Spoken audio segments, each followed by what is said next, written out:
नमस्कार दोस्तों, स्वागत है आपका हमारे अपने यूट्यूब चैनल संजीवनी मेडिकल एजुकेशन में। मैं हूं डॉक्टर गोपाल, स्वागत करता हूं आपका। हमेशा की तरह हम एक स्पेशल टॉपिक में बात कर रहे हैं आज, जिसका नाम है गैस्ट्रिक अल्सर। गैस्ट्रिक अल्सर क्या होता है जानेंगे, क्यों होता है, किन लोगों को होता है, क्या कारण होता है और क्या लक्षण दिखाई देते हैं और उसका क्या ट्रीटमेंट होता है और क्या इसका बचाव है, इसके बारे में सारी चीज़ें जानेंगे। तो चलिए शुरू करते हैं। Gastric ulcer. गैस्ट्रिक अल्सर एक प्रकार का एसिड पेप्टिक डिजीज़ का एक टाइप होता है। टाइप क्या उसी के अंदर में आता है। जो एसिड पेप्टिक डिजीज़ में क्या होता है, जो हमारी आहार नाल होती है, खाने की थैली होती है और नीचे का हिस्सा जो डिओडिनम होता है, उन तीन हिस्सों में कहीं भी आपका अल्सर बन सकता है। लेकिन गैस्ट्रिक अल्सर में क्या होता है, गैस्ट्रिक अल्सर में जो आहार की जो थैली होती है, खाने की थैली में किसी भी पार्ट में एक छाले पड़ जाना, उसको गैस्ट्रिक अल्सर बोलते हैं। गैस्ट्रिक अल्सर नाम से स्पष्ट है। गैस्ट्रिक मतलब हमारे पेट में जो हाइड्रोक्लोरिक एसिड का सिक्रेशन ज़्यादा बनता है और रेगुलर बनता है, जो हमारा खाने को तोड़ने का काम करती है और पचाने का काम करती है। तो किसी ऐसी कंडीशन के कारण क्या हो जाता है कि गैस्ट्रिक हमारे हाइड्रोक्लोरिक एसिड का जो निर्माण है वो ज़्यादा मात्रा में हो जाती है और जो हमारी जो खाने की जो पेट की थैली होती है, पेट की थैली कोई लेयर ऐसी कमज़ोर हो जाती है, वो लेयर वहाँ पे कमज़ोर हो जाने के कारण जो एसिड होता है वहाँ पे पंचर कर देती है और पंचर करने के बाद वो धीरे धीरे वहाँ पे जो एसिड नीचे की तरफ की जाती है और वहाँ घाव पैदा कर देती है, जिसके कारण वो गैस्ट्रिक वो एक घाव का बन जाता है। इस कारण वो अल्सर का रूप ले लेती है, जिससे ही हम गैस्ट्रिक एसिड यानी कि गैस्ट्रिक अल्सर बोलते हैं। ये किन लोगों को होता है, ये ज़्यादातर उन लोगों को होता है जो ये सब कारण जान लीजिए। कारण क्या होता है, कारण सबसे पहले हाइपर सिक्रेशन, मतलब ज़्यादा मात्रा में हाइड्रोक्लोरिक एसिड के सिक्रेशन के बढ़ने के कारण ये चीज़ें आती हैं, दिक्कत दिखाई देती है। ये ज़्यादा मात्रा में हाइड्रोक्लोरिक एसिड और पेप्सिन का फॉर्मेशन जब ज़्यादा होने लग जाता है तो गैस्ट्रिक एसिड यानी का सिक्रेशन बढ़ने लग जाता है, तो गैस्ट्रिक अल्सर की संभावना बढ़ जाती है और उस कंडीशन में गैस्ट्रिक अल्सर हो जाता है। जो अल्कोहल का मात्रा, अल्कोहल की सेवन ज़्यादा करते हैं, अल्कोहल को ज़्यादा लेते हैं, खाली पेट अल्कोहल लेते हैं, उनको गैस्ट्रिक एसिड यानी गैस्ट्रिक अल्सर की संभावना ज़्यादा हो जाती है। और उन लोगों को संभावना हो जाती है गैस्ट्रिक अल्सर की जो ज़्यादा स्पाइसी फूड, अल्कोहल, मीट इस तरह का उपयोग का सेवन ज़्यादा करते हैं, इस तरह का खाना ज़्यादा उपयोग करते हैं, उन लोगों को गैस्ट्रिक एसिड का फॉर्मेशन ज़्यादा होता है और उसको गैस्ट्रिक अल्सर काज हो जाती है। गैस्ट्रिक अल्सर काज होने की हेरिडेटरी भी होती है। वंशानुगत लोगों को अगर किसी के परिवार में पेट के अल्सर होने की संभावना या हिस्ट्री रहती है, उन लोगों के साथ बच्चों उनके आने वाली पीढ़ी के साथ में गैस्ट्रिक एसिड का अल्सर होने की संभावना बढ़ जाती है। तो ये सारे कारण होते हैं गैस्ट्रिक एसिड फॉर्मेशन के। अगर किसी को कोई हेरिडेटरी यानी वंशानुगत स्थिति हिस्ट्री नहीं है, तो ऐसे पेशेंट को हाइपर सिक्रेशन मतलब हाइड्रोक्लोरिक एसिड पेप्सिन के हाइपर सिक्रेशन के कारण ज़्यादा मात्रा में बनने के कारण गैस्ट्रिक एसिड ज़्यादा बन जाती है, तो गैस्ट्रिक अल्सर हो जाता है। मान लीजिए किसी को गैस्ट्रिक अल्सर हो गया तो क्या लक्षण दिखाई देगा। इसमें सबसे पहले पिन पॉइंट पेन होता है। पिन पॉइंट पेन मतलब एक स्पेसिफिक एरिया में पेशेंट कंप्लेन करता है कि एक स्पेसिफिक एरिया में दर्द हो रहा है। एक उंगली रख के पेशेंट कंप्लेन करता है कि मुझे यहाँ पे दर्द हो रहा है। स्पेसिफिक इपिगैस्ट्रिक पेन होता है, उसमें पेट के हिस्से में एपिगैस्ट्रिक पेन होता है और वो दर्द ऐसा होता है कि बर्निंग पेन होता है, जलन के साथ दर्द होता है, जलन भी होती है, दर्द भी होता है, एपिगैस्ट्रिक पेन होता है। दूसरा हंगर पेन। हंगर पेन खाली पेट में ऐसे पेशेंट जिसको गैस्ट्रिक अल्सर की प्रॉब्लम रहती है, उनको खाली पेट पेट दर्द बहुत ज़्यादा होता है, जिसे हंगर पेन बोलते हैं। जैसे ही वो खाना खा लेता है, खाना खाने के बाद पेशेंट को आराम हो जाता है। तो आप निश्चित तौर के आप समझिए, अगर किसी को खाना खाने के बाद आराम हो जाता है पेट दर्द में, तो उसे गैस्ट्रिक अल्सर की संभावना 90% बढ़ जाती है। आप निश्चित तौर के मान के चलिए कि आप उस पेशेंट को गैस्ट्रिक अल्सर की संभावना या गैस्ट्रिक अल्सर की प्रॉब्लम्स है। गैस्ट्रिक अल्सर की कैसी कंडीशन है, क्लासिकल सिम्टम है ये कि खाना खाने के बाद पेट दर्द खत्म हो जाता है। तीसरा सिम्टम इसमें दिखाई देता है severe pain in abdomen at night. रात में 2 बजे दर्द उठता है, सोता है पेशेंट, सो जाता है, सोने के बाद अचानक से 1 से 2 बजे के बाद पेट दर्द शुरू हो जाता है, नाइट पेन जिसे अपन बोलते हैं। नाइट पेन क्यों होता है? पेशेंट जब 8 बजे खाना खा के सोता है तो खाना पेट भरा रहता है, उस समय गैस्ट्रिक अल्सर में जो सिक्रेशन होता है वो खाने को डिस्ट्रॉय करता है। लेकिन जैसे ही पेशेंट की प्रॉब्लम बढ़ती है, पेट का खाना नीचे की तरफ खिसकता है इंटेस्टाइन में, आंत में, पेशेंट का पेट खाली होता है और ये 2-4 घंटे में खाली हो जाता है। जैसे ही रात के 1-2 बजते हैं, पेशेंट का जैसे पेट खाली होता है, इंटेस्टाइन में की पूरी खाना जो है खिसक जाती है और पेट खाली हो जाता है, तो जो हाइड्रोक्लोरिक एसिड का निर्माण होता है वो क्या करता है, जो घाव रहता है उसमें जाके पड़ता है, उसमें जाके पड़ने के कारण पेशेंट को दर्द बढ़ जाता है, इसे ही नाइट पेन बोलते हैं। ऐसे पेशेंट को जैसे पानी पी लेगा, कुछ खाना खा लेगा, कुछ मिल्क पी लेगा, उससे थोड़ा आराम मिल जाता है। दवाई खा लेगा, एंटासिड ले लेगा, उससे पेशेंट को आराम मिल जाता है। तो ये समझ के चलिए नाइट पेन में पेशेंट को आराम मिलना ही, यानी खाना खाने के बाद, तो ये भी एक इंडिकेशन बनता है पेशेंट को कि इसे गैस्ट्रिक अल्सर की संभावना है, यह गैस्ट्रिक अल्सर की प्रॉब्लम है। साथ में पेशेंट को जो है एक्सेसिव सलाइवा, मुंह में इतना ज़्यादा लार बनता है, पेट ज़्यादा दर्द होता है, भूख नहीं लगती है, कमजोरी आ जाती है, पेशेंट को पेट में दर्द होता है, इस तरह के और लक्षण दिखाई देते हैं गैस्ट्रिक अल्सर के पेशेंट में। तो समझने की बात यहाँ पे ये है कि गैस्ट्रिक अल्सर क्या होती है, किन कारण होती है, अगर हो गया तो क्या क्या लक्षण दिखाई देते हैं। तो समझिए ये सारे लक्षण जिसने हमने बात किया, हंगर पेन है, एपिगैस्ट्रिक पेन है, नाइट पेन है और खाना खाने के बाद आराम मिल जाता है, इस तरह के कुछ लक्षण, स्पेसिफिक लक्षण दिखाई देते हैं, तो आप समझिए कि इसको गैस्ट्रिक अल्सर की संभावना है। इस तरह के लक्षण दिखाई देते हैं। अब बात करते हैं इन्वेस्टिगेशंस की। इन्वेस्टिगेशंस में आप प्रॉपर इन्वेस्टिगेशन करा के कुछ ब्लड काउंट करवाएंगे, ब्लड काउंट में इन्फेक्शन का लेवल वगैरह देखेंगे, लिवर फंक्शन टेस्ट देखेंगे, amylase lipase pancreatic enzyme function test देखेंगे, किडनी फंक्शन टेस्ट देखेंगे। रेगुलर जो रूटीन इन्वेस्टिगेशन होता है वो कराई जाती है।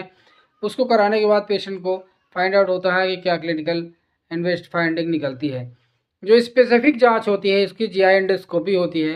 एक दूरबीन मुंह से डाल के पेट की थैली तक जाती है, उसको उसमें देखते हैं, जिसे एंडोस्कोपी प्रोसीजर बोलते हैं। एंडोस्कोपी के माध्यम से पेशेंट की जांच होती है, उससे पता चलता है कि पेशेंट को गैस्ट्रिक अल्सर की संभावना है या नहीं।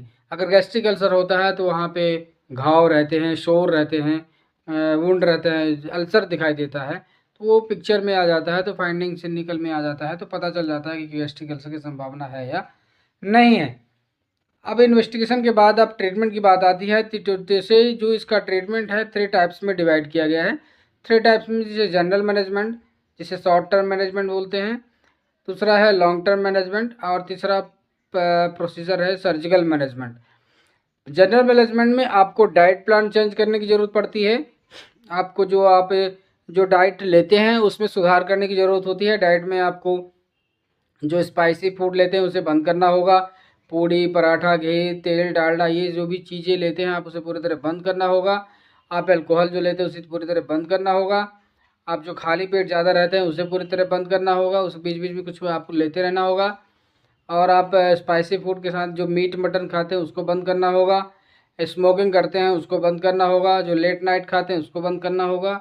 जो लेट नाइट सोते हैं उसको भी बंद करना होगा। टाइमली आपको सारा चीज़ मैनेज करना पड़ेगा।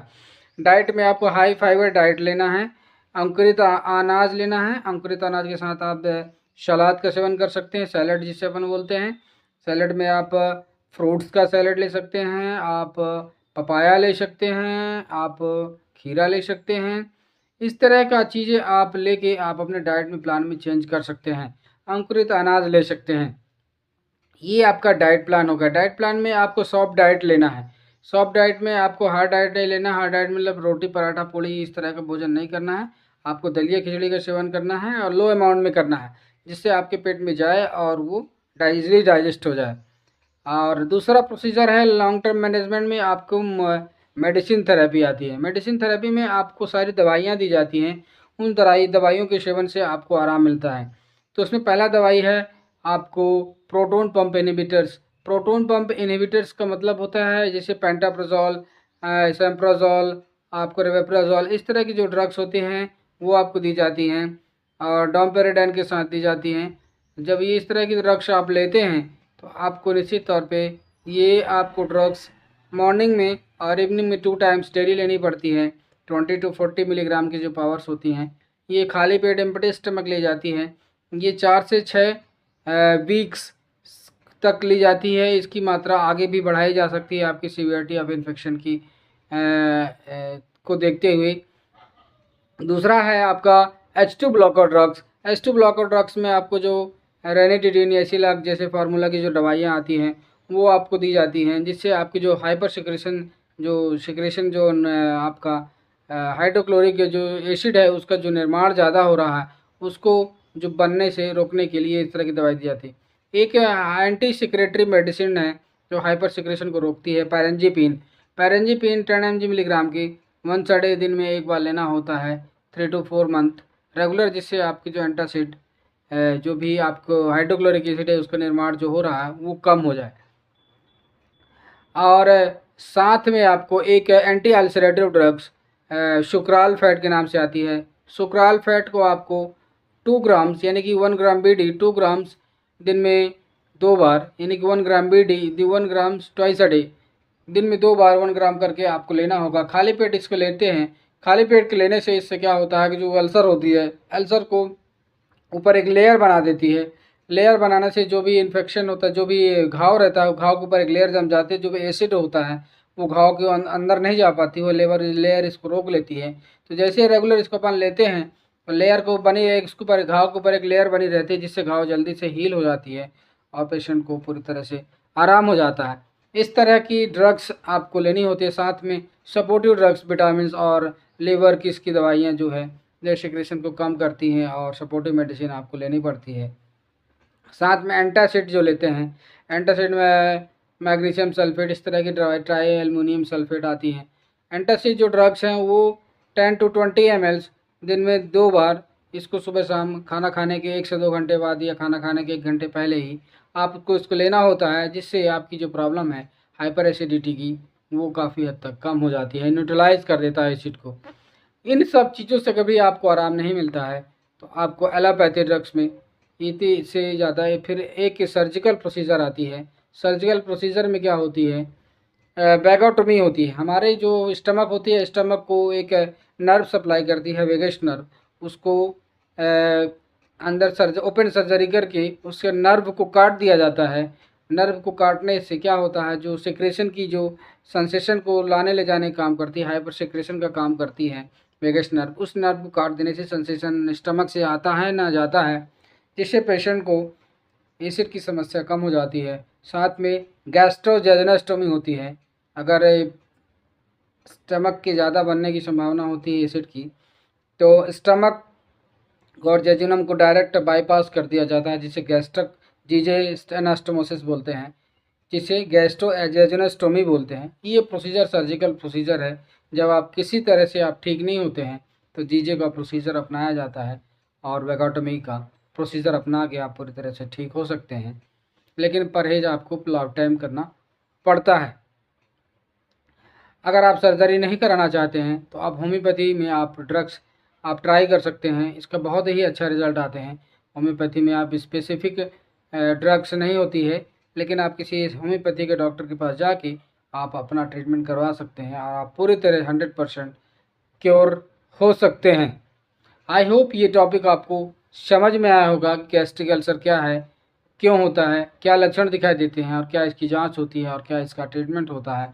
ये समझाने की कोशिश हमने किया, जिससे आपको आई होप ये समझ में आया होगा। समझ में आया तो हमारे चैनल संजीवनी मेडिकल एजुकेशन को आप ज़रूर सब्सक्राइब करिए, लाइक करिए, कमेंट करिए और शेयर ज़रूर करिए दूसरों को, क्योंकि ये जानकारी अगर दूसरों के पास पहुँचती है तो निश्चित तौर पर मानिए कि ये आप दूसरों की हेल्प कर रहे हैं, आप डायरेक्ट या इनडायरेक्ट रूप से दूसरों की मदद कर रहे हैं। अगर ये जानकारी दूसरों तक पहुंचती है तो हो सकता है वो इस बीमारी से ग्रसित हो और सफ़र कर रहा हो, तो उसको ये जानकारी मिल जाएगी तो उसको जीवन में कुछ अच्छा हो जाएगा, वो अपने आप को सेव करने में मदद कर पाएगा। अगर ये वीडियो अच्छी लगी तो आप ज़रूर हमारे चैनल को सब्सक्राइब करिए, हमारे पेज से जुड़िए और जो भी जानकारी चाहिए हमें कमेंट करिए। हम आपको जानकारी देने के लिए पूरी कोशिश करेंगे। तब तक के लिए ऐसा ही वीडियो पाने के लिए हमारे पेज से जुड़े रहिए। अपना ध्यान रखिए। तब तक के लिए धन्यवाद।